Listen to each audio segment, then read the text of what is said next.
Good evening. என்ன voice கிளியரா இருக்கா பிள்ளைகள்? கதைக்கிறாக இருக்குதா?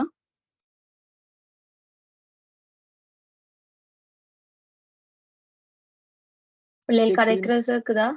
Okay, thank you.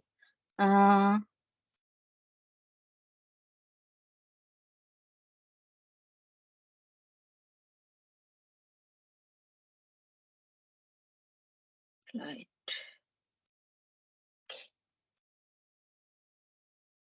சரி, அப்ப நாங்க இந்த டேட்டா ஃப்ளோ டயக்ராம்ல தரவுப்பாற்றல் வரிப்படம் தொடர்பாக வந்து எஸ்ஏ கேள்வி அவ்வளவும் பார்த்து முடிச்சிட்டோம். அதாவது 2021 வரைக்கும் வந்திருந்த கேள்விகள். ஒரு கொஞ்சம் எம்சிக்யூ இருக்கு. அதையும் பார்த்துட்டு இன்றைக்குள்ளேயே முடிஞ்சிடும் அதெல்லாம். முடிச்சிட்டு நாங்க இப்ப கிட்டத்தட்ட எங்களோட 7ஆம் பாடம் முடியிற இடத்தை நோக்கி போய்க்கொண்டு இருக்கிறோம். சரியா பிள்ளை? இவ்வளவு காலம் படிக்காதீங்க, இனியாவது படிக்க ஸ்டார்ட் பண்ணுங்க. டைம் நிறையவே இருக்கு உங்களுக்கு எக்ஸாமுக்கு. அப்ப இன்னும் இருக்குதானே லாஸ்ட் டைம்ல படிக்கிற அளவுக்கு போகாம இப்ப இருந்தே படிக்க ஸ்டார்ட் பண்ணுங்க. இந்த 7ஆம் பாடத்துல இருந்து எல்லாமே 7ஆம் பாடம் பண்றேன், சாரி 6ஆம் பாடத்துல இருந்து இனி வரக்கூடிய எல்லா பாடங்களும் வந்து இம்பார்ட்டன்டான செக்ஷன்ஸ். ஸோ கிளியரா படியுங்க. டவுட்ஸ் இருந்தா வந்து கேளுங்க. சரியா? ஓகே. இப்ப இது வந்து 2016ஆம் ஆண்டு வந்து ஒரு எம்சிக்யூ கேள்வி. கேள்வியை நோட் பண்ணிட்டு என்ன ஆன்சர் இருக்கலாம்னு ஆன்சர் சொல்லுங்க பிள்ளை.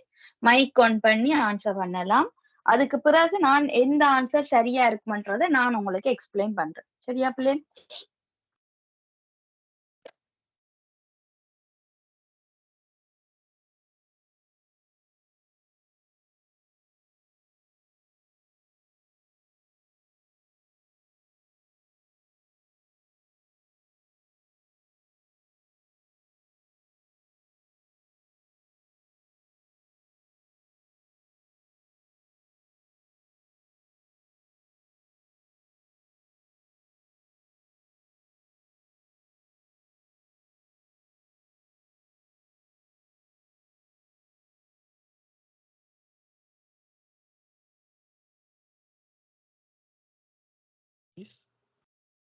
ஓ, சொல்லுங்க.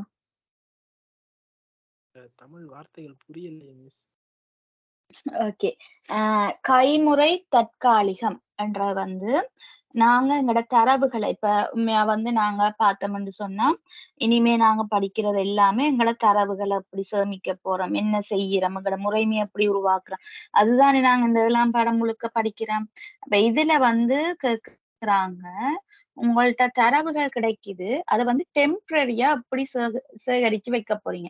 கைமுறைன்னு சொன்னா மேனுவல், அதாவது கம்ப்யூட்டரை பயன்படுத்தாம டெம்பரரியா நாங்க வந்து சேமிச்சு வைக்கிற முறை இதுல எதுவாக இருக்கும் என்றதான் கேள்வி. அப்ப கணனிய பயன்படுத்தாம என்று சொன்னா இல்ல கணனி தொடர்பா இருக்கக்கூடிய ஆன்சர்ஸ வந்து நாங்க ரிமூவ் பண்ணலாம். அது ஒன்று. பிறகு டெம்பரரி, அதாவது தற்காலிகம் போது இதுல தற்காலிகம் என்னவா இருக்கும் அதுதான் இங்க. அப்ப கோப்புன்றது வந்து ஃபைல் என்ற அர்த்தம். இங்கிலீஷ்ல வந்து கோப்புன்னா ஃபைல் என்ற அர்த்தம். அதுல வந்து கோப்பு தட்டுன்றது நார்மலா ஒரு ஃபைல் மட்டைக்குள்ள நீங்க போட்டு வைக்கிறது. கார்ட்போர்ட் கோப்புன்ற வந்து ஒரு கார்ட்போர்ட் பாக்ஸ் மாதிரி அதுல வந்து நீங்க அந்த ஃபைல்ஸ வந்து வச்சிருக்கிறது. கோப்பு கேபினெட்ன்ற வந்து இந்த ஃபைல்ஸ வந்து ஒரு கபர்ட்ல அடுக்கி வைக்கிறது. இப்படியான வேர்ட்ஸ் எல்லாம் இதுல இருக்கு. இப்ப விளங்குதா உங்களுக்கு? ஓகே. என்னது ஆன்சர்? எது ஆன்சர்? ஒன்னாவது கோப்பு தட்டு. ஓகே, கோப்பு தட்டு. ஓகே, ஜம்ரா ஃபர்ஸ்ட் ஆன்சர் சொல்றீங்க. வேற யாரும் ஆன்சர் பண்றீங்களா பிள்ளைகள்? வேற யாருக்கும் ஐடியா இருக்கா வேற ஆன்சர்ஸ்ல? மிஸ் சவிஸ்கா ஃபர்ஸ்ட் என்ன சொல்றீங்க?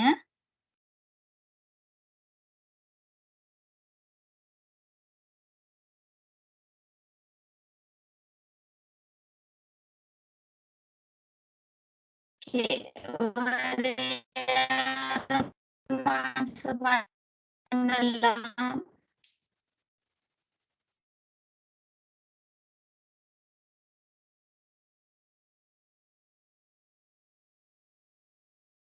ஓகே, நான் விளங்கப்படுத்துறேன் பாருங்க.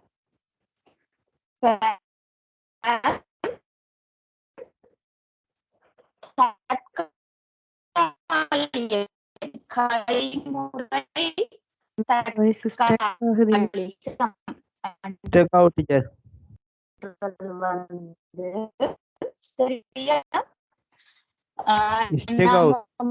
வந்து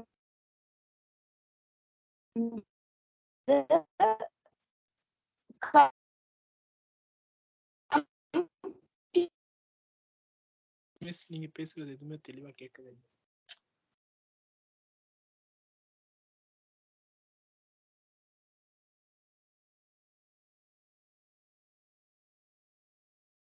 இப்ப ஓகே ஆண்டாருங்க இருக்கா? Okay miss. Okay okay. இப்ப நாங்க வந்து ஆவணப்பாய்ச்சல் வரிப்படத்துக்கு முன்னமிருந்து இந்த தரவு சேகரிக்கிற முறையை பத்தி கழிச்சு கொண்டிருக்கிறோம். அதாவது தரவு சேகரிக்கிறதுல எங்களுக்கு 4 விதமான முறைகள் இருக்குன்னு சொல்லி நாங்க பாத்துக்கோம். ஒன்று வந்து நாங்க கணனி மயப்படுத்தி தரவுகளை சேகரிச்சு வைக்கலாம். அதாவது கணனியில நாங்க சேகரிச்சு வைக்கிறது. இன்னொன்று வந்து கைமுறையில மனுவலா வந்து தரவுகளை சேமிக்கிறோம். கணனி இல்லாம கைமுறையாக வந்து சேமிச்சு வைக்கிறோம். இப்ப உதாரணத்துக்கு வந்து பாத்தீங்கன்னா நீங்க ஸ்கூல்ல படிக்கிற கொப்பிகள், டியூஷன்ல படிக்கிற கொப்பிகள் எல்லாம் கைமுறை. நீங்க கையால நோட்ஸ் எழுதுறீங்க, அந்த கொப்பியை கொண்டு வந்து வீட்டை சேகரிச்சு வைக்கிறீங்க. அப்ப அதுல வந்து நீங்க கணனிமயப்படுத்தி எந்த நோட்ஸுமே உங்களோட கம்ப்யூட்டர்லயோ உங்களோட போன்லயோ போட்டு வைக்காம இருக்குதுன்னு சொன்னால் அதை கைமுறைன்னு சொல்லுவோம். அடுத்தது வந்து பாத்தீங்கன்னா தற்காலிகமாக தரவுகளை சேகரிக்கலாம். அது கைமுறை தற்காலிகம்னு சொல்லலாம், கணனிமயப்படுத்தப்பட்ட தற்காலிகம்னு சொல்லலாம்.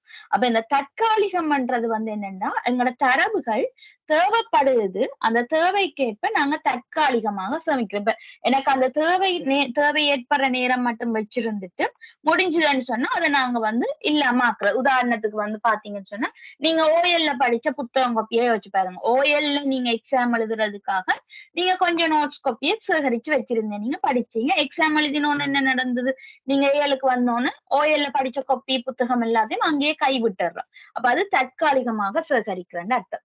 அப்ப இதைத்தான் நாங்க கைமுறை தற்காலிகம்ன்றது வந்து கணனி பயன்படுத்தப்படாமல் நீங்க வந்து ஆஹ் மேனுவலா வந்து தற்காலிகமா சேகரிச்சு வைக்கிற முறை என்னன்னு கேட்டிருக்காங்க.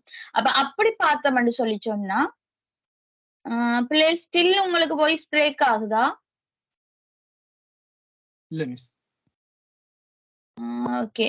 அப்படி பிரேக் ஆகுதுன்னா ஷாபீர் உங்களுக்கு பிரேக் ஆகுதுன்னு சொல்லி சொன்னா ஒருக்கா உங்களோட நெட்வொர்க் ஒருக்கா பார்த்துட்டு வாங்க. ஓகே. அப்ப இப்ப பாத்தீங்கன்னு சொல்லி சொன்னா இதுல கைமுறை தற்காலிகம் வந்த உடனே நாங்க கணனி தொடர்பாக இருக்கக்கூடிய அந்த சேமிப்பு முறையை வந்து நாங்க முதலாவது தவிர்த்து கொள்ளலாம். அப்ப கணனி தொடர்பாக இருக்கக்கூடிய சேமிப்பு முறையை நாங்க தவிர்த்து கொள்றோம்னு சொன்னா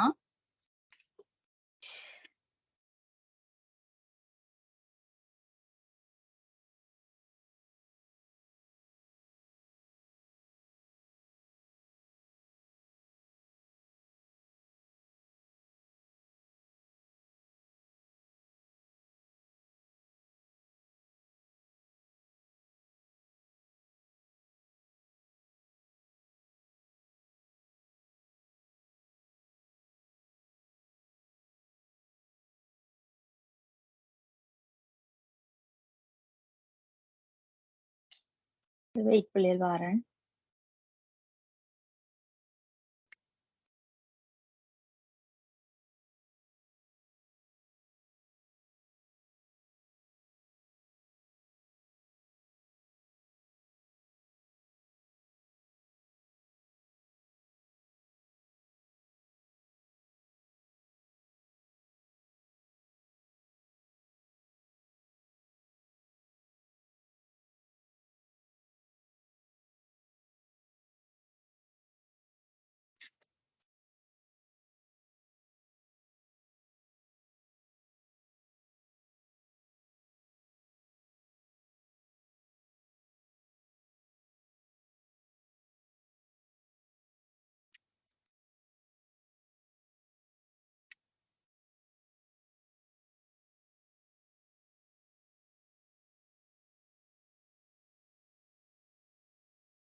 Clear இல்ல.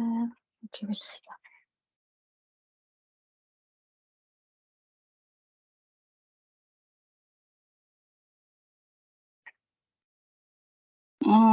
ஓகே. இது வந்து பிள்ளைகளுக்கு ஸ்க்ரீன் கொஞ்சம் கிளியர் இல்லாம இருக்குது.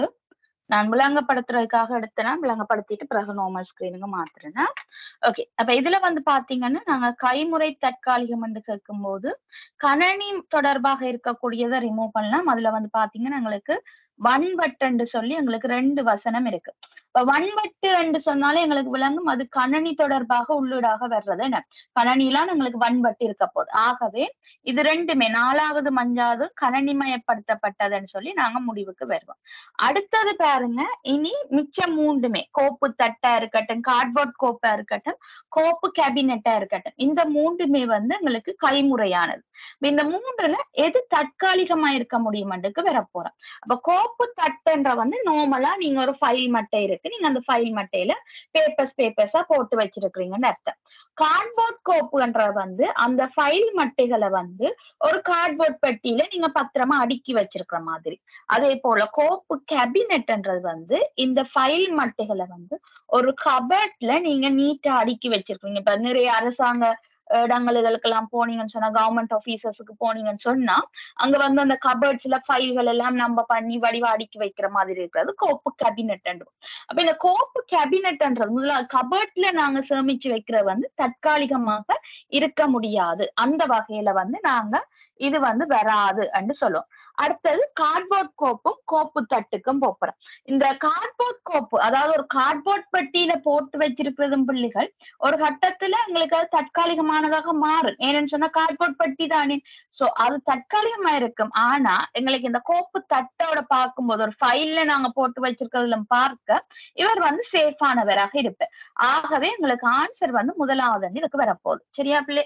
அப்ப இதுக்கு வந்து கைமுறை தற்காலிகத்துக்கு வந்து முதலாவது ஆன்சர் கோப்பு தட்டு என்று வரப்போகுது. விளங்குதா உங்களுக்கு இதுக்கு ஆன்சர்? Miss okay. அடுத்த கேள்விக்கு போவோம்.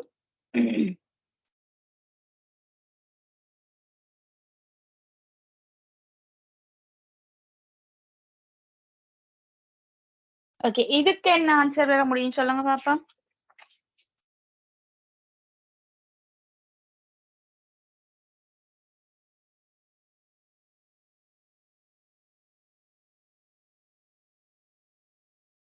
உயர்மட்ட, தாழ்மட்ட அதெல்லாம் தேவையில்லை. ஒரு டேட்டா ஃப்ளோ டயக்ராம் வச்சுக்கொண்டு யோசிங்க.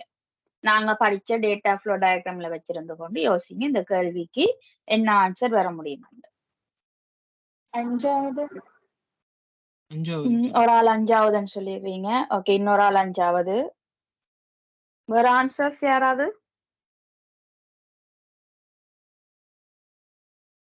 5 தான் மிஸ். 5. ஓகே. சரி விளங்க. ஓ சொல்லுங்க. ஓகே. 5வது தான் ஆன்சர்ன்னு சொல்றாக்கள் ஹேண்ட் ரைஸ் பண்ணுங்க பாப்போம்.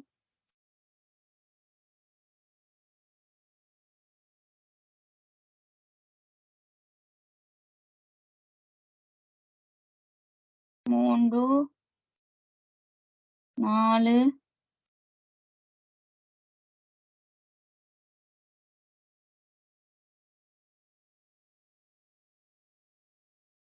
இங்க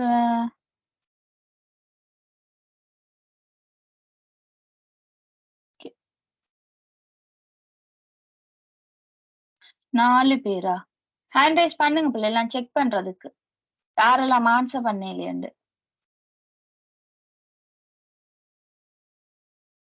5வது தான் ஆன்சர்ன்னு சொல்றாக்கள் ஹேண்ட் ரைஸ் பண்ணுங்க. ஆன்சர் பண்ணாதாக்கள் மிச்சாக்கள நான் பாக்குறதுக்கு. ஓகே. இப்ப இதுல 6 பேர் 5வது ஆன்சர்ன்னு சொல்லிக்கிறீங்க. இப்ப ஷாபீர் அண்ட் ருமைஸ் என்ன ஆன்சர் வரும்?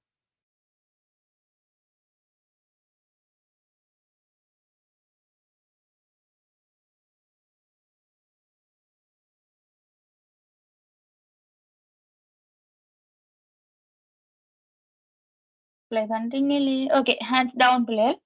ஓகே. நம்மள அங்க படுத்துறேன் பாருங்க. ஒரு தரவு பாய்ச்சல் வரைபடத்துல பார்க்கும்போது சரியா? எங்களுக்கு வந்து தெரியும் எப்பயுமே வந்து எங்களுக்கு ஒரு என்டிட்டிக்கும் அதாவது வெளியாக உள்பொருளுக்கும் ஒரு தரவு கோப்புக்கும் இடையில வெளியாக உள்பொருளுக்கும் தரவு கோப்புக்கும் இடையில எங்களுக்கு ஒரு தரவு பாய்ச்சல் நடக்கணும்னா கட்டாயம் நடுவுல வந்து ஒரு ப்ரோசஸ் பாக்ஸ் இருக்கணும்ன்றது தெரியும். அப்ப அதுல வந்து பாத்தீங்கன்னு சொன்னா எங்களுக்கு இந்த 5 ஆன்சர்லயுமே வந்து ஒரு வெளியாக உள்பொருளுக்கும் தரவு கோப்புக்கும் நடுவுல ஒரு ப்ரோசஸ் செயல்முறை பட்டி ஒன்று இருக்கிறபடியா எங்களுக்கு இதுல எதையுமே வந்து நாங்க வந்து தவறான தொடர்பு நிப்பாட்ட இயலாது. அப்ப அடுத்ததா வந்து பார்த்தோம்னு சொல்லி சொன்னா உம்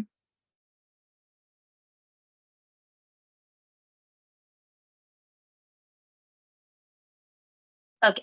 அடுத்தது இதுல வந்து அடுத்ததா பாத்தீங்கன்னு சொல்லி சொன்னா, ஒரு வெளியக உள்பொருள்ல இருந்து ப்ரோசஸ் பாக்ஸுக்கு அம்புக்குறி போகுது. அதுக்கு வந்த தரவு கோப்புல போய் சேமிக்கப்படுது. இப்ப நார்மலா இது சரிதான் பிள்ளை. அதாவது எனக்கு வெளியக உள்பொருள்ல இருந்து வந்தது தரவு கோப்புல போய் சேமிக்கப்படுது. ஏன் ஒரு நபர் வந்து தரவ குடுத்தவரன்னு அத கொண்டே தரவு கோப்புல சேமிக்கிற வந்து ஏற்றுக்கொள்ளக்கூடிய விஷயம். அதே போல தரவு கோப்புல இருந்து வந்த தரவுகள் வந்து வெளியக உள்பொருளுக்கு போகுது என்றதும் ஏற்றுக்கொள்ளக்கூடிய விஷயம். அப்ப 1வதையும் 2வதையும் நம்ம பிள்ளை என்று சொல்ல இயலாது. அது 2ம் இருக்கட்டும். 3வதுக்கு போவோம். 3வதுல பாருங்க வெளியக உள்பொருள்ல இருந்தும் தரவு வருது. தரவு கோப்புல இருந்தும் தரவு வருது. அப்ப இந்த வெளியக உள்பொருள்ல இருந்து வந்த தரவு எங்க போனது? அப்ப அந்த தரவு எங்க போனன்றதுக்கு ஒரு ஐடியா இல்ல. அதே போல எங்களுக்கு தரவு கோப்புல இருந்து வந்த தரவு எங்க போனன்றதுக்கும் ஒரு ஐடியா இல்ல. நீங்க பெரும்பாலான தரவு பாய்ச்சல் வரைபடங்கள் பாத்தீங்கன்னா தரவு கோப்புல இருந்து தரவு வெளியில வருதுன்னு சொன்னா அது இன்னொரு இடத்தை நோக்கி போற மாதிரி அம்புக்குறி பெரும்பாலும் வந்திருக்கு.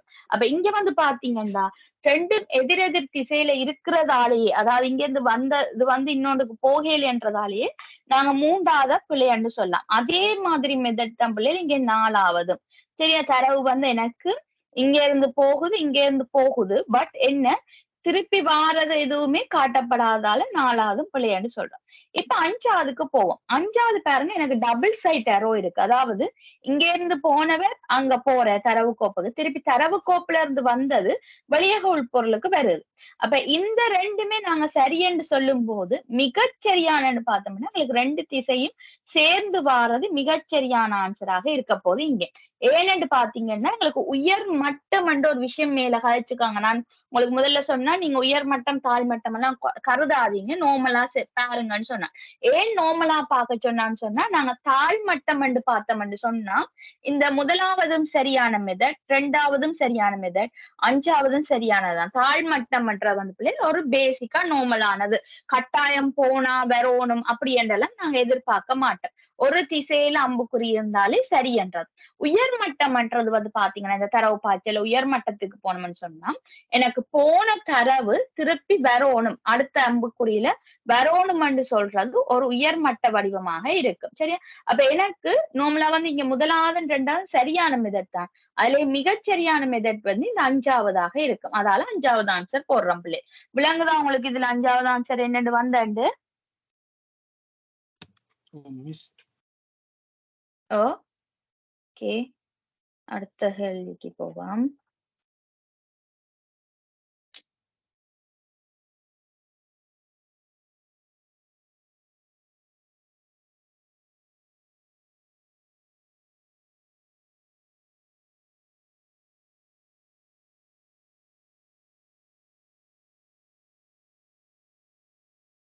ஓகே. இது 2017ஆம் ஆண்டு கேள்வி. இதுக்கு சொல்லுங்க பாப்போம் என்ன ஆன்சர் வர முடியுமெண்டு.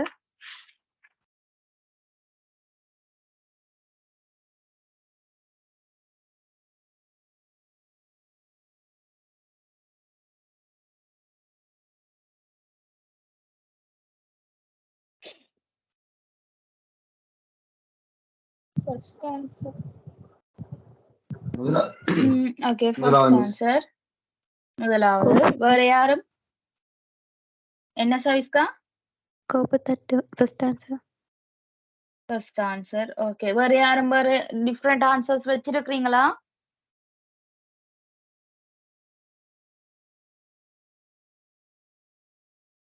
ஓகே, அப்ப இதுக்கு விளங்கப்படுத்துறேன் பாருங்க. அதே கான்செப்ட் தான் பிள்ளைகள் எங்களுக்கு 2016 வந்த இதே கைமுறை தற்காலிகம் என்ற கான்செப்ட் தான் இங்கேயும் கேட்கப்பட்டிருக்கு. இங்க வந்து என்ன செய்யப்படுதுன்னு சொன்னா, இந்த இடத்துல அதாவது நாங்க எந்த இதுல வந்து போடுறோம்ன்றத வந்து நாங்க சிம்பிள்ஸ்ல காட்டுவோம்னு சொல்லி தந்திருக்கேன். அப்ப டீன்றது வந்து டெம்பரவரி தற்காலிகமானது, எம்ன்றது மேனுவல். அப்ப கைமுறை தற்காலிகம் என்றாதான் உங்களுக்கு சிம்போல்ஸ்ல இந்த மாதிரி காட்டப்பட்டு இருக்கு பிள்ளை. அப்ப இந்த கைமுறை தற்காலிகத்துக்கு எங்களுக்கு பாத்தீங்கன்னு சொல்லி சொன்னா பாருங்க, ஒன்று வந்து கோப்பு தட்டு ஃபைல் ட்ரே சொல்லப்பட்டிருக்கு, கார்ட்போர்ட் ஃபைல் சொல்லப்பட்டிருக்கு, ஃபைல் கேபினெட். அடுத்து வன்வெட்டுல இருக்கிற தரவு கோப்பு தற்காலிக தரவு. வன்வெட்டுன்னு சொன்னாலே நாங்க 4வது 5வதையும் விட்டுருவோம். அப்ப மிச்சம் 3ல பார்க்கும்போது பாருங்க, எனக்கு ஃபைல கபர்ட்ல சேமிக்கிறது வந்து தற்காலிகமானதா இருக்காது. அதே போல கார்ட்போர்ட்ல சேமிக்கிறதும் தற்காலிகமானதாக இருக்காது. ஒரு ஃபைலா வச்சிருக்கிறதும் தற்காலிகமா இருக்க போதுன்னு முதலாவது ஆன்சர் கொடுப்போம். அதே கேள்விதான் இதுல கைமுறை தற்காலிகம்னு உங்களுக்கு வசனமா கேட்கப்பட்டத இங்க சிம்போலா போட்டு கட்டிருக்காங்க. அவ்வளவுதான் வித்தியாசம். சரியா பிள்ளை? அப்ப இதுக்கு ஆன்சர் வந்து பாத்தீங்கன்னு சொன்னா உங்களுக்கு முதலாவது ஆன்சராக இருக்க போகுது. அடுத்தது இந்த கேள்விக்கு ஆன்சர் பண்ணுங்க பாப்போம்.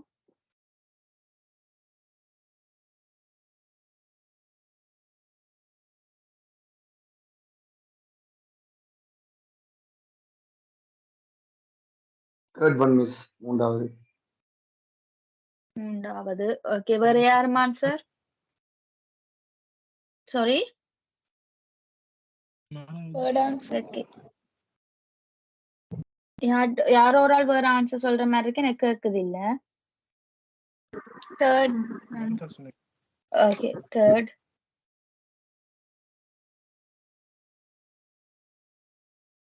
வேற யாரும் ஆன்சர் பண்ணலாம் பிள்ளைகள்?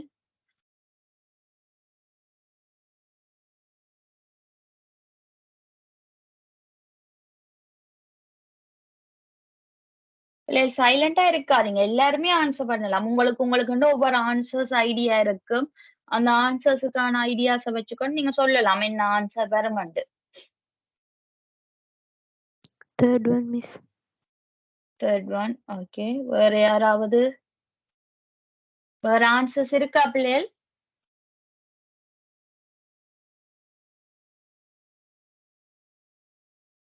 ஓகே, அப்ப நான் விளங்கப்படுத்துறேன் பாருங்க. இதுவும் கிட்டத்தட்ட இங்க இருக்கிற இதே கான்செப்ட் தான். ஆனா கொஞ்சம் டிஃப்ரெண்டா அந்த தரவு கோப்பு வந்து சில இதுகளுக்கு ஆன்சர்ஸா இல்ல. சரியா? அப்ப அந்த இதுல பாப்போம் என்ன ஆன்சர் எங்களுக்கு வர முடியுமாண்டு.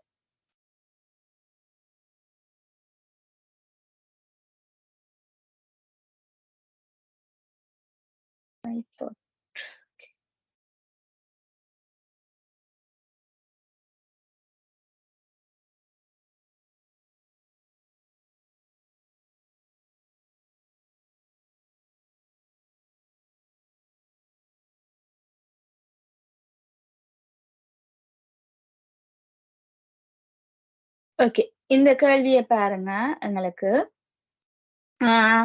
எங்களுக்கு ஏ என்ற என்டிட்டி வந்து பி என்ற தரவு அதாவது செயல்முறைக்கு ஒரு அம்புக்குறி போகுது. இது ஏற்றுக்கொள்ளக்கூடிய வடிவம் போகுது. அங்கால தரவு பாய்ச்சல் அதாவது எங்களுக்கு இது வந்து ஒரு உயர் மட்டமோ தாழ் மட்டமோ எதுவுமே கேட்கல. ஜஸ்ட் வந்து எங்களோட தரவு பாய்ச்சல் வரிப்படத்தின விதிமுறைக்கு கேட்கிறாங்க. அப்ப அதுலயே நாங்க மிகச் சரியானதா பார்த்தோம்னு சொன்னா சரி பிள்ளைகள். அப்ப எங்களுக்கு ஒரு இப்ப என்ன சொல்ற ஒரு வழியாக உள்பொருள்ல இருந்து செயல்முறைக்கு அம்புக்குறி போறன்றதை ஏற்றுக்கொள்ளக்கூடிய வடிவம்.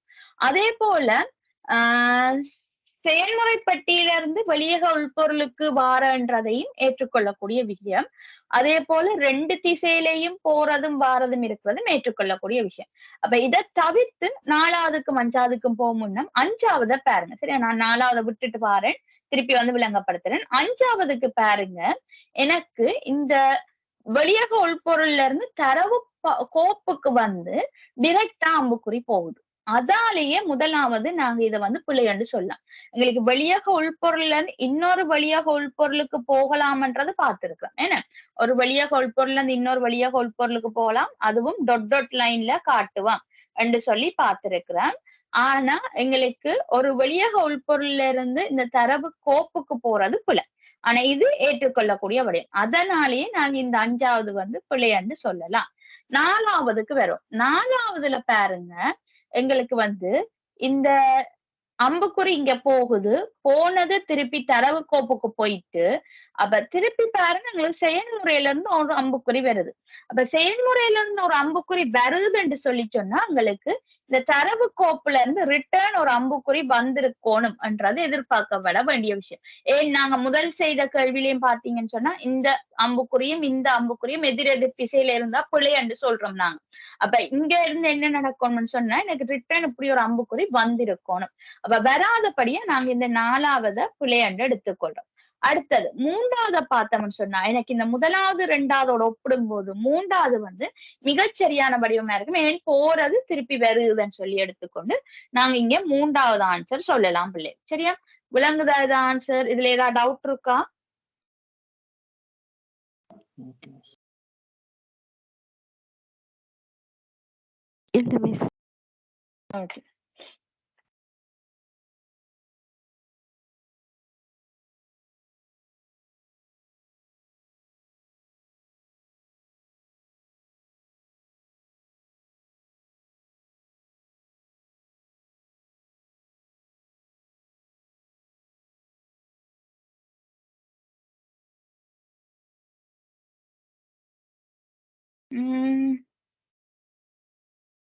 ஓகே, இதுக்கு ஆன்சர் பண்ணுங்க பாப்போம் பிள்ளை.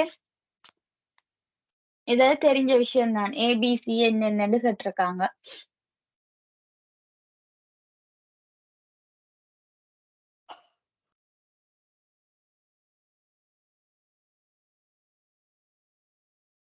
Last answer.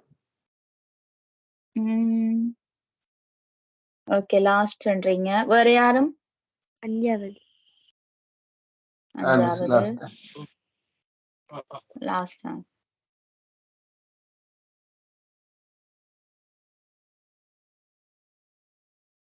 ஓகே, அப்ப இத பாருங்க பிள்ளைகள். எனக்கு இதுல ஏபிசி என்றதுக்கு என்ன பெயர் என்று கேக்குறாங்க. அப்ப இதுல வந்து ஏ என்றது எங்களுக்கு தெரியும், வெளியக உள்பொருள்.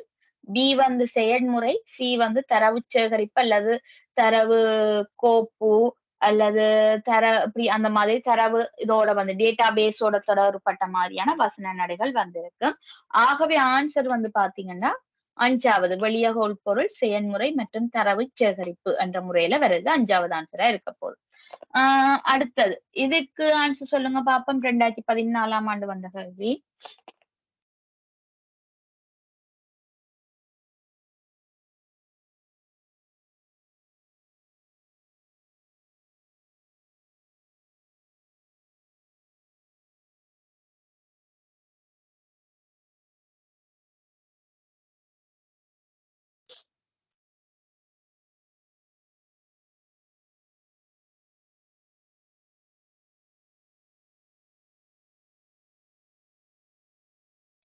Third answer. 3வது வேற யாரும்?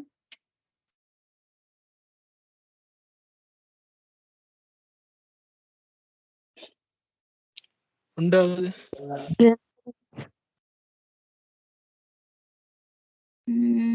முதல் முதலாவதா? ஓகே, வேற யாரும்? ஒவ்வொருத்தர் ஒரு ஐடியா சொல்லலாம். எது ஆன்சர் தோணுதா சொல்லுங்க.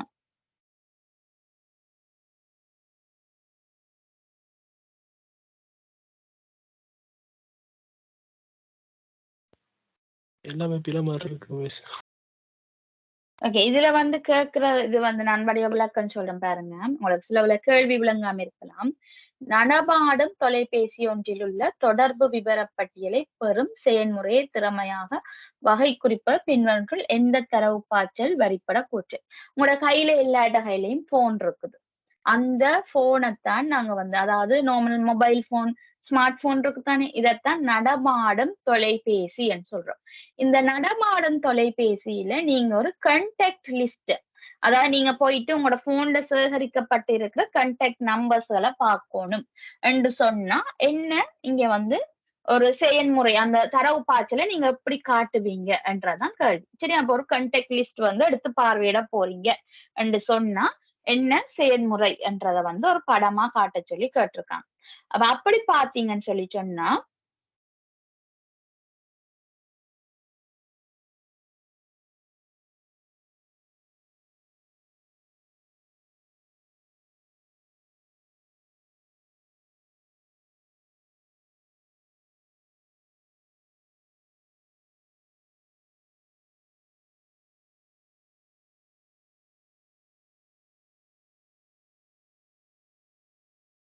அப்படி பாத்தீங்கன்னு சொன்னா பாருங்க, யூசர் ஒரு வாடிக்கையாளர் இருக்கிற எனக்கு ஒரு அம்புக்குறியில வந்து ரிக்வெஸ்ட் ஃபார் கண்டாக்ட் லிஸ்ட் இருக்குது, இன்னொன்றுல கண்டாக்ட் லிஸ்ட் இருக்குது. அங்கால வந்து எனக்கு கண்டாக்ட்ஸ் என்ற தரவு கோப்புல இருந்து ஒரு அம்புக்குறி வருது என்ன. அப்ப இதுல வந்து பாத்தீங்கன்னு சொல்லி சொன்னா உம்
ஓகே, இதுல பாருங்க எனக்கு யூசர்ன்றது நார்மலா எல்லாத்துலயுமே ஒரே வசனம் தான் இருக்கு. யூசர் இருக்கிற ரிக்வெஸ்ட் ஃபார் கண்டாக்ட் லிஸ்ட் இருக்கு, கண்டாக்ட் லிஸ்ட் இருக்கு, ஜென்ரேட் கண்டாக்ட் லிஸ்ட் அதாவது எங்களோட செயல்முறை என்ன செய்யுதுன்னு சொன்னால் ஒரு கண்டாக்ட் லிஸ்ட வந்து உருவாக்குது, ஜெனரேட் பண்ணுது என்று சொல்லப்பட்டிருக்குது.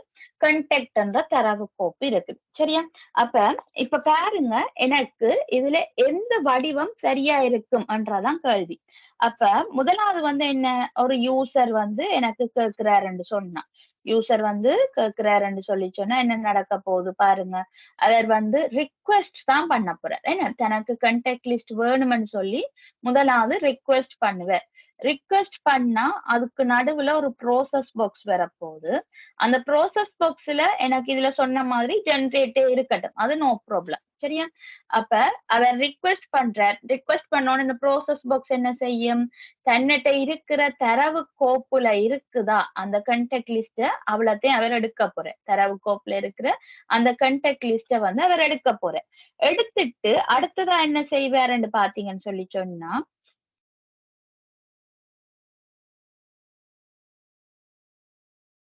ஓகே, கண்டாக்ட் லிஸ்ட்ல இருந்து தரவுகளை எடுத்துக்கொண்டு வந்து அவர் லிஸ்ட் ஆக்குற.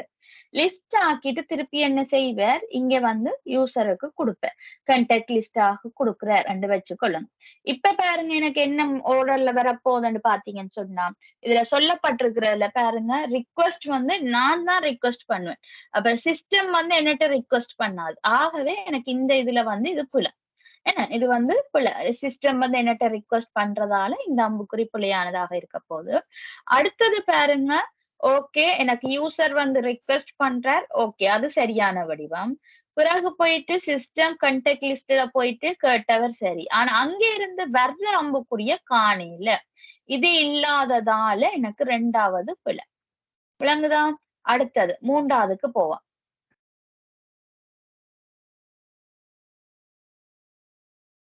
மூன்றாவதுக்கு பாருங்க, எனக்கு யூசர் ரிக்வெஸ்ட் பண்றாரு, அது சரி. கண்டெக்ட் லிஸ்ட் அங்க இருந்து வருதுன்னு காட்டப்பட்டிருக்கு. ஆனா அவர் வந்து இங்க கேட்ட அம்புக்குறி இல்ல. சரியா, இங்க கேட்கிற அம்புக்குறி காட்டப்படல. பட் இங்க வந்து வர்றது இருக்குது. ஓகே, பாப்போம். திருப்பி வந்து இங்க இருந்து கண்டெக்ட் லிஸ்ட் யூசருக்கு போற இந்த அம்புக்குறியும் சரியாக இருக்குது. சரியா, அப்ப எங்களுக்கு ஒரு கண்டெக்ட் லிஸ்ட் வந்து குடுக்கணுமா இருந்தால் கட்டாயம் தரவு கோப்புல இருந்து தரவுகள் எடுக்கப்பட்டு இருக்கணுமே. அந்த ப்ரோசஸ் பாக்ஸ் வந்து தனக்குள்ள தரவுகளை வச்சிருக்க மாட்டார்தானே. அப்ப இந்த அம்புக்குறி எங்களுக்கு இருக்குது. தரவு கோப்புல இருந்து தரவு வந்ததை காட்டுறதுக்கான அம்புக்குறி இருக்கிறபடியா எங்களுக்கு மூன்றாவது கொஞ்சம் பாசிபிளான வடிவம் தான். எனக்கு அதை விட நல்லது இருக்குதுன்னு சொல்லிட்டோம்னா பாப்போம். அடுத்ததுல பாருங்க, ரிக்வெஸ்ட் ஃபார் கண்டெக்ட் லிஸ்ட், அது வந்து அம்புக்குறியிட திசை மாறி வந்திருக்குது. அதால இது பிழை. சரியா, கண்டெக்ட் வருது, அது ஓகே. இந்த திசை மாறினதால எனக்கு 4வது பிழை. அதே போல 5வதுக்கு பாருங்க, இந்த கண்டெக்ட் லிஸ்ட் திசை மாறுது பிள்ளை. எனக்கு அது வந்து அங்க இருந்து யூசருக்கு வந்திருக்கும் உண்மையான கேள்வியின்படி. ஆகவே 5வதும் பிள்ளை. ஆகவே எனக்கு பாசிபிளா இருக்கக்கூடிய ஆன்சர் 3வதா வரப்போகுது. ஏன் இங்க வந்து இவர் ரிக்வெஸ்ட் பண்ணாட்டியும் இந்த ப்ரோசஸ் பாக்ஸ் வந்து கண்டெக்ட்ல போயிட்டு கேட்காட்டியும் அங்க இருந்து வந்த அம்புக்குறி எனக்கு இருக்கிறபடியா வருதுதானே. அது ரிக்வெஸ்ட் பண்ணதோ இல்லையோ, கேட்குதோ கேட்கலையோ, பட் அங்க இருந்து தரவுகள் எடுக்கப்படுறது வந்து எனக்கு அம்புக்குறியில காட்டப்பட்டிருக்கிறதால 3வது சரியாக இருக்கு. இல்லாமல் உங்களுக்கு இந்த 3வது ஆன்சர் இல்லாம இன்னொரு ஆன்சர் வருது, டபுள் அரோ போட்டு அண்டு வைப்போம். சரியா, இவன் இப்ப இந்த 4வது அம்புக்குரிய 4வது ஆன்சரையே பார்ப்போம். 4வதுல உங்களுக்கு இந்த மாதிரி இந்த கண்டெக்ட் லிஸ்ட் மாறி போறோம் teacher. Request for contact list இது டீச்சர் சரியா இருக்குது, இப்படி இருக்குது. இந்த அம்புக்குறி டபுள் அரோவா இருக்குதுன்னு சொன்னா நீங்க 3வது ஆன்சர் போடாம 4வது ஆன்சர் போட வேண்டி வந்திருக்கு. மிகச்சரியானது என்று பார்க்கும்போது எனக்கு இந்த 4வது, அதாவது அம்புக்குறி திசை சரியாக இருக்கும் பட்சத்தில், சரியா, 4வதுல இந்த ரிக்வெஸ்ட் ஃபார் கண்டெக்ட் லிஸ்ட் என்ற அம்புக்குறி சரியான திசையில இருக்கும் போது இந்த இதுல வந்து டபுள் சைட் அரோ வந்திருந்தா நீங்க 4வது ஆன்சர் கொடுத்திருப்பீங்க. அப்படி இல்லாதபடியா எனக்கு இங்க எடுக்கக்கூடிய ஆன்சர் வந்து பாத்தீங்கன்னா 3வது ஆன்சரா இருக்கு. விளங்குதா? இது ஏதாவது டவுட் இருக்கா இதுல? சொல்லுங்க. கேக்குதா?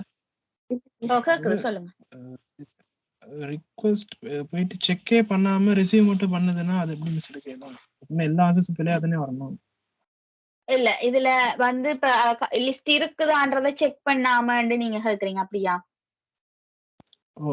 கான்டாக்ட் வந்து டேட்டாவை போயிட்டு செக் பண்ணாம அது ரிசீவ் பண்றது மட்டும் அம்புக்குறி போட்டு அது அப்படி மட்டும் எடுக்காது மிஸ். அப்படின்னா செகண்ட் ஆன்சர் எடுக்கணும். இப்ப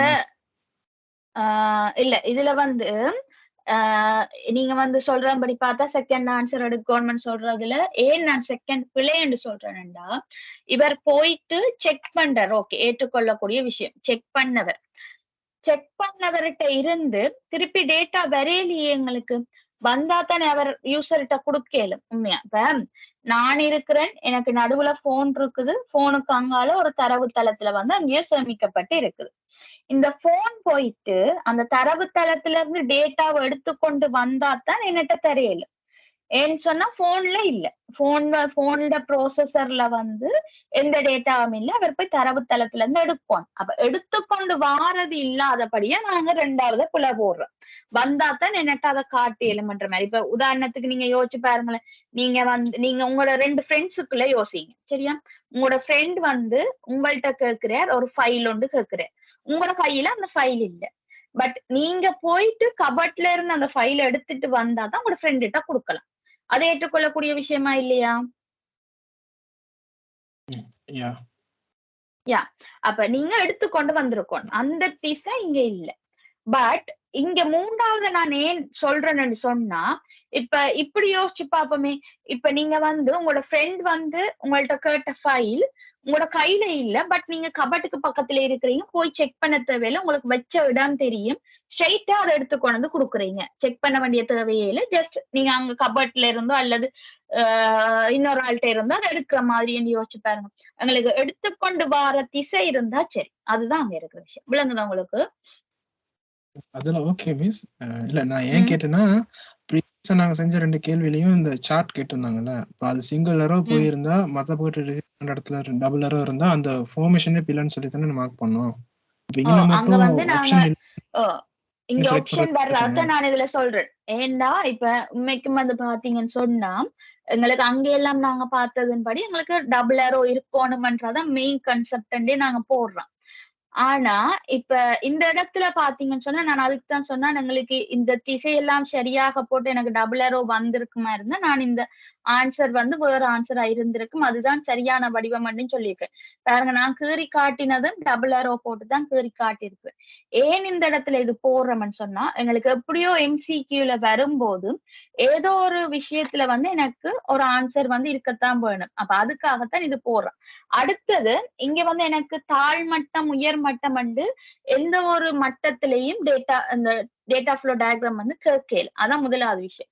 நாங்க உயர்மட்டம் வரும்போதுதான் நீங்க இதுல பாத்தீங்கன்னு சொன்னா அந்த கேள்வியில உயர்மட்டம் வரும்போதுதான் நாங்க அந்த டேட்டா ஃப்ளோ டயக்ராம்ல வந்து எனக்கு டபுள் சைட் ஏரோ இருக்கணும்னு சொல்லி நாங்க அதை வந்து பிழை போட்டிருந்தோம். நாங்க இந்த பாருங்க இந்த இடத்துல உயர்மட்ட தரவு பாய்ச்சல் நடக்கணும் என்று சொல்ற நேரம் மாத்திரம்தான் எங்களுக்கு இங்க டபுள் சைட் ஏரோ இருக்கணும்னு சொல்லி கட்டாயம் மஸ்டா இருக்கணும்னு கட்டுனாங்க. தாழ்மட்டத்துல பார்த்தோம்னு சொன்னால் இது தாழ்மட்டம். தாழ்மட்டம் பார்க்கும்போது பாருங்க நாங்க இங்க வந்து டபுள் சைட் ஏரோ வரணும் கட்டாயம் கேட்கல. ஏன் பாருங்க எங்களுக்கு 3வதுல வந்து தரவு பாய்ச்சல் இந்த தரவு பாய்ச்சல் நடக்கும் போது எங்களுக்கு தரவு கோப்போட தொடர்பு படணும்ன்றதே நாங்க 3வதுல சொல்லல. அப்ப இது வந்து எங்களுக்கு தாழ்மட்டமும் இல்ல உயர்மட்டம் இல்ல நார்மலா கேட்டபடியா நார்மல் கான்செப்டுக்கு எங்களுக்கு ஓகே. அதுல மஸ்ட் பண்ற உயர்மட்டம் மஸ்ட் பண்ற இடத்துல மாத்திரம் தான் எங்களுக்கு இந்த டபுள் சைட் ஏரோன்றது தேவைப்படுறதாக இருக்கு. இப்ப விளங்குதா உங்களுக்கு விஷயம்? இல்ல கேள்வி क्वेश्चंस ஆன்சர்ஸ்லாம் ஓகே மிஸ். நான் ஒரு இது கேட்டேன். இந்த சரி மிஸ் அப்படி பார்த்தோம். அங்கிட்டு பக்கத்துல உள்ள கேள்வி கொஞ்சம் பாருங்க. 45வதா அதுல இப்ப தாழ்மட்டம் உயர்மட்டம்னு கேட்காதபடியால இதுல எது வேணாலும் கொடுக்கலாம்னு சொல்லிருக்கீங்க. அப்படி பார்த்தா எது இதுலயும் வேணாலும் நான் சொல்லல. சொல்லுங்க. 4வது வரலாம்னு சொல்றீங்க அப்படியா? 4வதும் வரலாம் இல்ல, ஏன்னா இதுல அப்படி உயர்மட்டம் அப்படின்னு மெயின் பண்ணி கேட்கலாம்ல. இதுல பாருங்க உயர்மட்டம் மீன் பண்ணல. இதுல பாருங்க நான் அங்க சொன்ன அதே புலையன்ற ஆப்ஷன் இருக்குது எங்களுக்கு. என்ன சொல்றேன், இவருக்கு வந்து தரவு இங்க வந்திருக்கணும்ன்றதான் நாங்க சொல்றோம். எங்களுக்கு வந்து தரவு ஒன்று கொடுக்க போறோம்னு சொன்னால் இங்க இருந்து வந்த ஏரோ வேணும்ன்றதை நாங்க கேட்கிறோம் இந்த இடத்துல. விளங்குதா உங்களுக்கு? ஒரு தரவு கோப்புல இருந்து தரவு வெளியில வந்திருக்கணும். இப்ப கண்டாக்ட் லிஸ்ட் நீங்க எடுக்கிறீங்கன்னா அங்க இருந்து அந்த எடுத்துக்கொண்டு வந்திருக்கோம். நீங்க ரிக்வெஸ்ட் பண்றீங்களோ இல்லையோ அங்க இருந்து நீங்க கண்டாக்ட் லிஸ்ட் எடுத்துட்டு வந்திருக்கணும் என்று சொல்லித்தான் நாங்க 4வது புல போட்டிருக்கோம். நீங்க ஓகே மிஸ். அப்படின்னா இந்த இடத்துல ரிக்வெஸ்ட் பண்றது இல்லாம ஸ்டோரேஜ்ல இருந்து ரிசீவ் பண்றது மட்டும் இருந்திருந்தா 4வது ஆப்ஷன் சரி வந்திருக்குமா? ஓ கட்டாயம் நீங்க 4வது ஆன்சர் போட்டிருப்பீங்க. 3வது இல்லாம 4வது ஆன்சர் வந்திருக்கீங்க உங்களுக்கு. Okay okay okay. Thank you miss. Thanks. சரி ஓகே ஓகே. இல்ல வேற ஏதாவது டவுட் இருக்கா யாருக்காவது?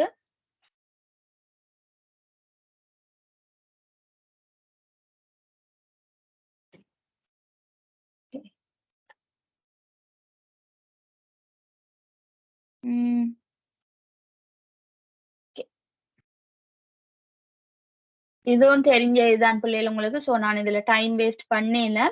இது பாருங்க கீழே காட்டப்பட்டுள்ள தரவு பாய்ச்சல் வரிப்படத்தை கருதுக. இதுல வந்து ஏபிசி வந்து என்னவா இருக்கும்? ஏ என்னது, B3 என்றது இந்த இடத்துல என்ன வரப்போகுது, அதே போல C2 என்றது என்னன்னு கேட்டிருக்காங்க. சரியா? அப்ப இதுல வந்து எங்களுக்கு B1 B2 C1 என்னன்னு கேட்டிருந்தா அது இந்த ஆன்சர் வேற. அதே போல எங்களுக்கு A B3 C2 கேட்டிருந்தால் அது இந்த ஆன்சர் வேற. அப்ப இதுல பாருங்க விளங்கப்படுத்துறேன். A B3 C2 கேட்டிருக்கப்படியா நீங்க கேள்வியை வடிவா வாச்சிங்கன்னா A B3 C2 கேட்டிருக்கப்படியா எனக்கு இது வந்து வெளியக உள்பொருள் செயன்முறை தரவு சேமிப்புன்றது எங்களுக்கு தெரிஞ்ச விஷயம் வரும். இந்த இருக்கு எனக்கு 2வது ஆன்சரா இருக்கு. இதே எங்களுக்கு வந்து இந்த B1 என்ன B2 என்ன C1 என்னன்னு கேட்டா அது இந்த ஆன்சர் வேற பிள்ளை. சரியா? B1 என்றது வந்து எனக்கு ஐடி ஐடி என்றது அர்த்தம். அதே போல B2 என்றது வந்து பெயர், அந்த செயல்முறைக்கான பெயராக இருக்கும். அடுத்தது இங்க C1 என்றதும் வந்து ஐடி என்று சொல்லுவோம். சரியா? அப்ப B1 C1 ஐடி, B2 வந்து பெயர் என்று வரும். இந்த மூன்றையும் நீங்க ஞாபகத்துல வச்சுக்கொள்ளுங்க. இது நான் ஏற்கனவே படிப்பிக்கும் போது கூட குறிச்சு காட்டியிருக்கிறேன் இதுகளுக்கான பெயர். அந்த மெத்தட்லாம் உங்களுக்கு இதுக்கு ஆன்சர்ஸ் வரும். சரியா? அடுத்ததுக்கு போவோம். இதோட உங்களுக்கு MCQs ஒரு டேட்டா ஃப்ளோ டயக்ராம் தொடர்பாக வந்து MCQ அண்ட் வந்து எஸ்ஏ கேள்விகள் ஓரளவு முடியுது.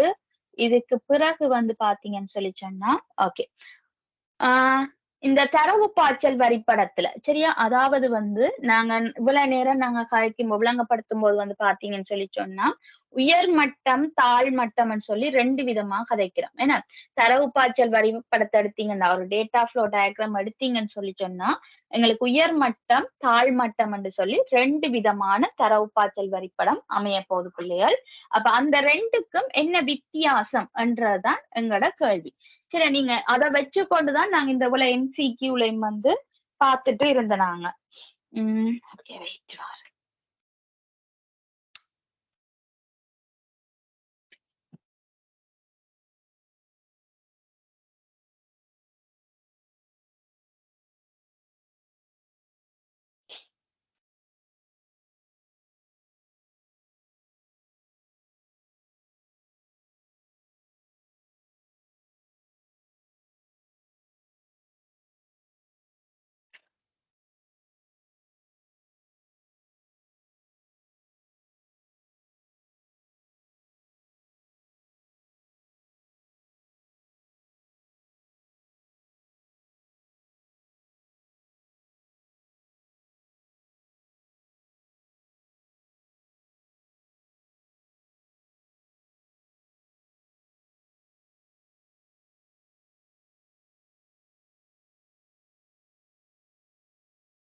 ஓகே, போர்ட் கிளியரா இருக்கா பிள்ளைகள்? பாருங்க.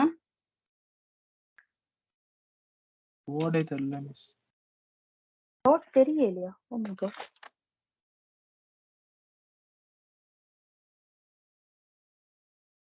பிள்ளைகள் ஒருத்தருக்கும் தெரியலையா ஸ்கிரீன் வீடியோ ஒன்னானது? தெரியுது மிஸ். மிஸ் எனக்கு தெரியல மிஸ். யாருக்கெல்லாம் தெரியல ஒரு ஹேண்ட் ரைஸ் பண்ணுங்க திருப்பி.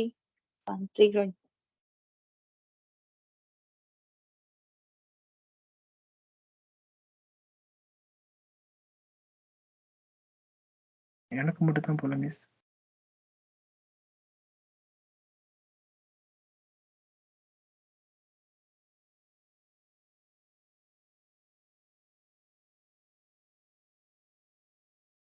இப்போ இருக்கா பாருங்க, தெரியுதா?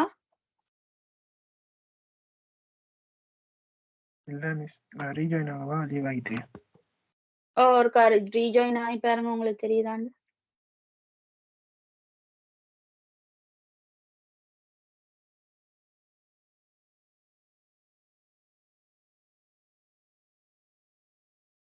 அப்பையும் ஓகே மிஸ். ஓகே.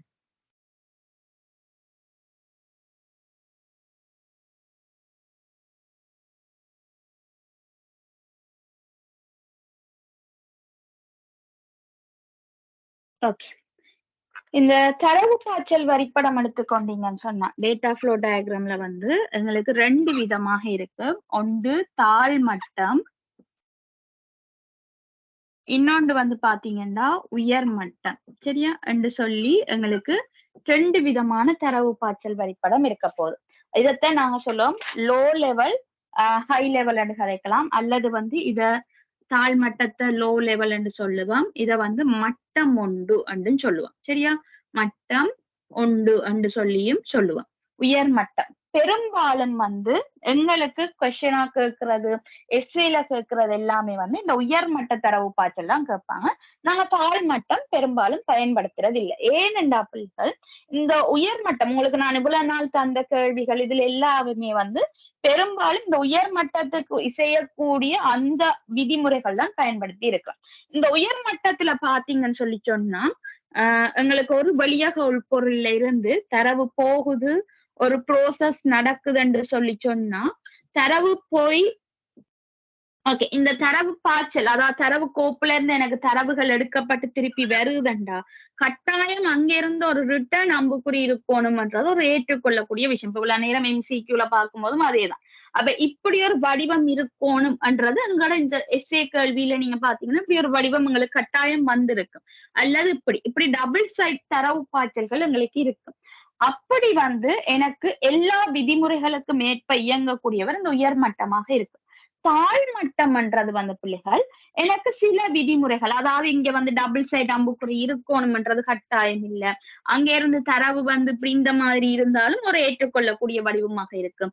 அல்லது இந்த தரவு பாய்ச்சல் இது இல்லாம இந்த தரவு கோப்பு இல்லாம இது மட்டுமே நடக்கிற மாதிரி இருக்கு. இதுகள் எல்லாமே தாழ்மட்டமாக இருக்கு.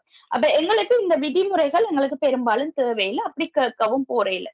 இதுல பாத்தீங்கன்னு சொல்லி சொன்னா இந்த உயர்மட்டத்திலையும் தாழ்மட்டத்திலையும் என்ன வித்தியாசம் இருக்குண்டா இந்த உயர்மட்ட டேட்டா ஃப்ளோ டயக்ராம் யாரோட ஒத்திசைஞ்சு போவாருண்டா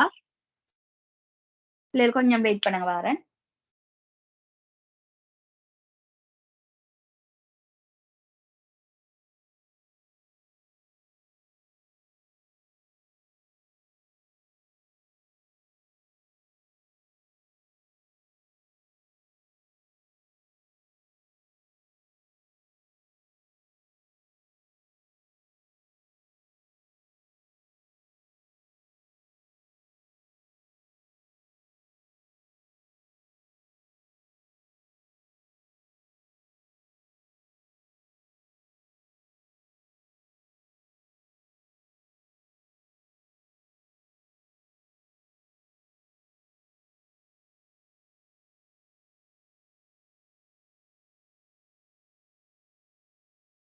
கேக்குதா கதைக்கிறது?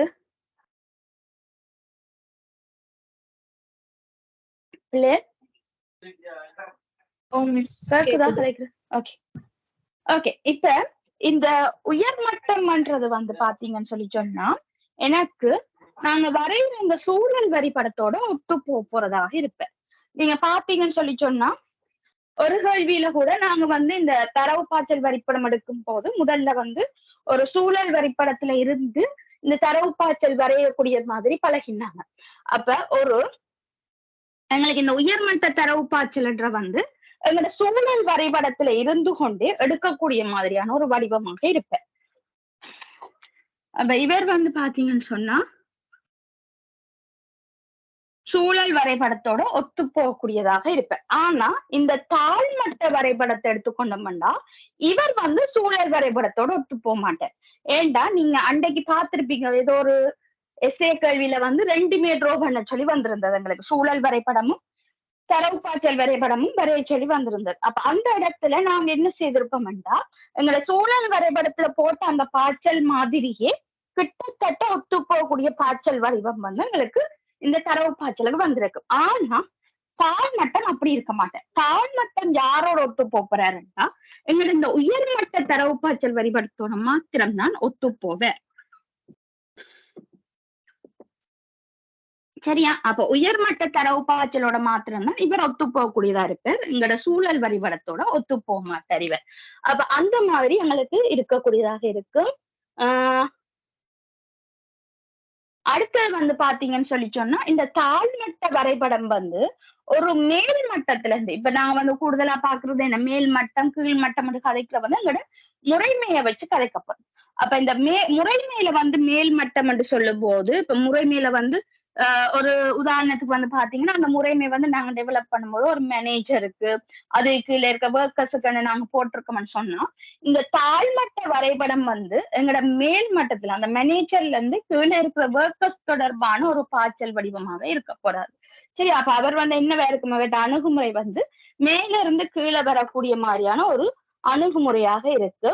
அடுத்த எங்களுக்கு இவர் இந்த தாழ்மட்டம் என்ன செய்வாருன்னு சொல்லி சொன்னா ஒரு விபரத்தை தேடி செல்றதுக்கு ஒரு தொடர்பா என்ன சொல்ற ஒரு முறைமை தொடர்பான விவரங்களை வந்து தேடி சொல்றதுக்கு வந்து இவர் வந்து வழியமைக்கிறதாக இருக்கும். ஏனென்றால் எங்களுக்கு தாழ்மட்டம் போது இனிமே வந்து டீட்டெயில்டா இருக்காது எங்களுக்கு. ஏன் எல்லா அம்புக்குறியுமே வந்து நாங்க டீட்டெயில்டா காட்டியிருக்க மாட்டோம்.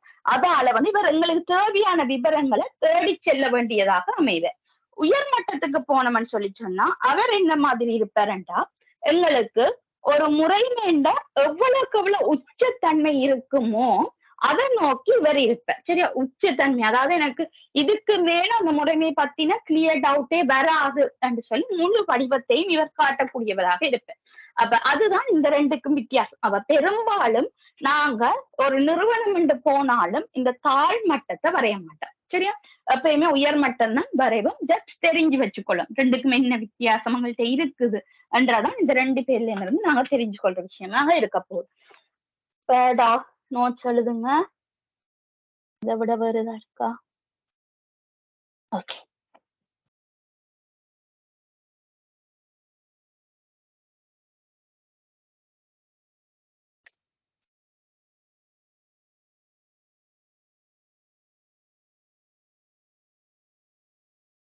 நோட்ஸ் எழுதுங்க பிள்ளைய.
எழுதிட்டீங்களா பிள்ளைகள்? டைம் வேணுமா எழுதுறதுக்கு? டைம் வேணுமானாக்கள் ஹேண்ட் ரைஸ் பண்ணுங்க பிள்ளைகள்.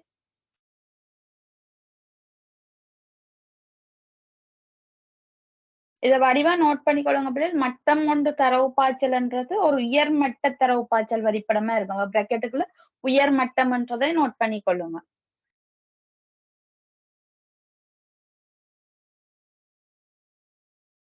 இது தாழ்மட்ட வரைபடம்.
சரியா பிள்ளைகள் எழுதிட்டீங்களா?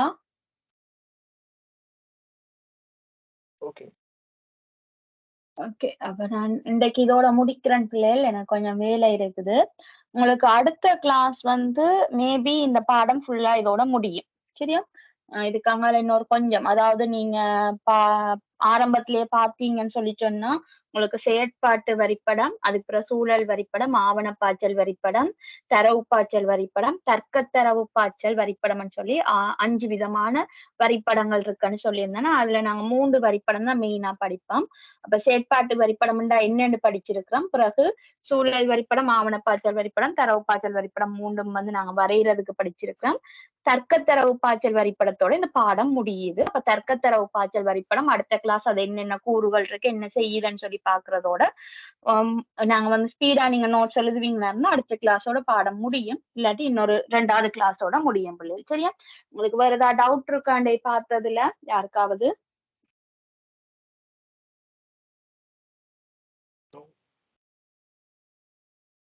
ஓகே, ஏதாவது டவுட் இருந்தா கேட்கலாம். இல்லாட்டி நான் கிளாஸ் முடிக்கிறேன். அடுத்த கிளாஸ் பார்ப்போம்.